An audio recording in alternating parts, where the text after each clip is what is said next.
A new day and a different vista. Little sign here that 24 hours before, tens of thousands were jubilantly and peacefully asserting a renewed sense of national unity. Among them, this group of army officers who defied the explicit orders of their superiors and joined the demonstrators on the square.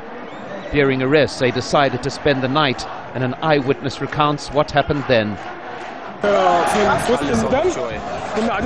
At 3 a.m., the military came down to the square, outnumbering the protesters. They took away the army officers from Tahrir and hit us with batons and tasers.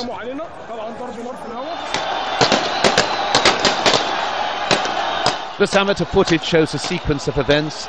The army troops break through a ring of protesters and move into the inner square. More soldiers approach from another direction.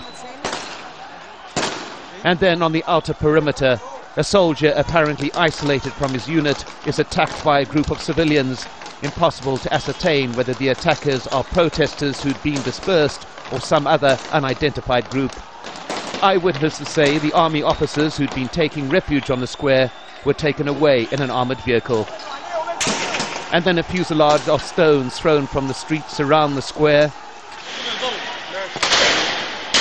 Volleys of gunfire are heard.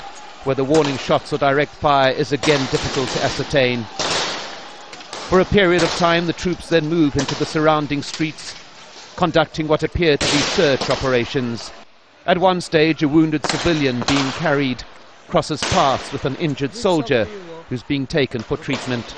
Legal sources say as many as 15 civilians were detained by the army, and they may face military tribunals. The fate of the soldiers who were arrested is not known at this stage. As the public contemplate what happened overnight, a new point of conflict is clearly defined. It's a point between the people and an army who many believe is no longer serving the country's interests. Mike Hanna, Al Jazeera, Cairo.